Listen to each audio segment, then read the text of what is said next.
अगर आप भी चाहते हैं SSD म्यूजिक की वीडियो सबसे पहले आप तक पहुंचे, तो लाल कलर के बटन को दबा के चैनल को सब्सक्राइब जरूर करें और साथ में बेल आइकन को दबाना ना भूलें।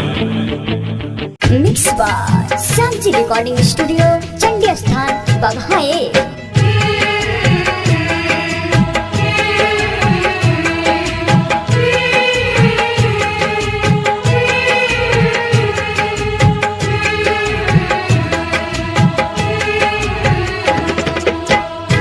presented by SSD Music। तू चल गइलू जब से घुट घुट के मारतानी, घुट के मारतानी, घुट के मारतानी। तू चल गइलू जब से घुट घुट के मारतानी, तू चल गइलू जब से घुट घुट के मारतानी। फाटल करे जयापन हाय, फाटल करे जयापन रुई से बान्हतानी।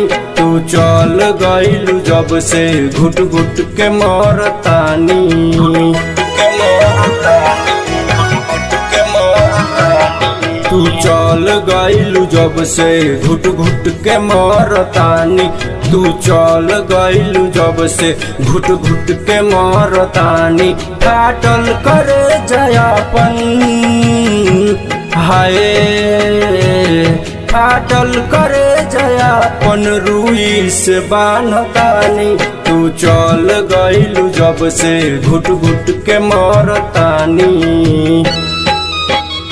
कभी कभी मोहब्बत में वादे टूट जाते हैं, कभी कभी मोहब्बत में वादे टूट जाते हैं। इश्क के कच्चे धागे भी टूट जाते हैं। झूठ बोलता होगा कभी चांद भी, झूठ बोलता होगा कभी चांद भी। इसलिए तो रूठ कर तारे भी टूट जाते हैं, तारे भी टूट जाते हैं।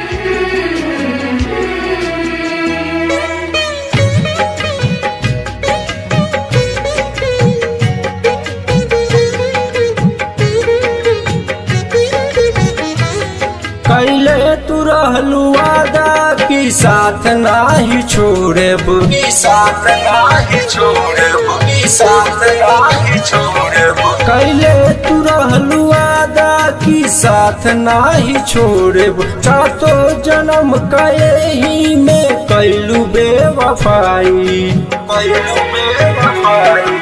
तरफ तरफ के जानम आंसू पियतानी, आंसू पियतानी, आंसू पियतानी।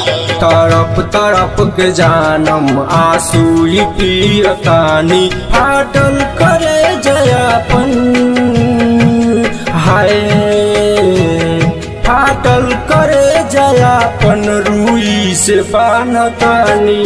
तू चल गइलू जब से घुट घुट के मरतानी। गम के दरियों से मिलाकर बना है यह सागर, आप क्यों इसमें समाने की कोशिश करते हैं?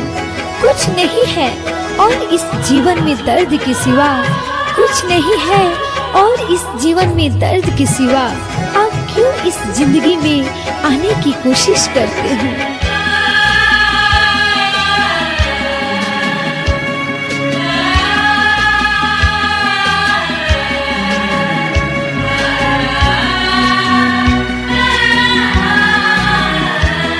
तनको न तू समझलू कि हम कैसे जियब, कि हम कैसे जियब, कि हम कैसे जियब। तनको न तू समझलू कि हम कैसे जियब। जुदाई के जहरई सनम कैसे पियब, सनम कैसे पियब। ना नीक लागे अब तो घरवा के खाना पानी, घरवा के खाना पानी, घरवा के खाना पानी। ना नीक लागे अब तो घरवा के खाना पानी। फाटल करे जयापन हाय, फाटल करे जयापन रुई से बान्हतानी। तू चल गइलू जब से घुट घुट के मरतानी, घुट के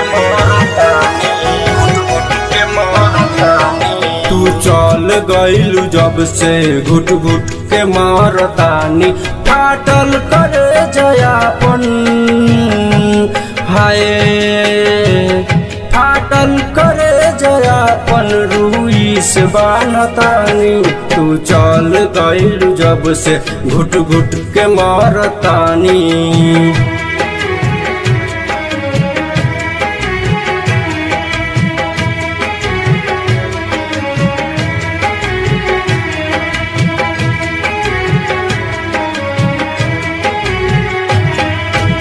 mix by Shyamji recording studio Chandi Sthan बघाए।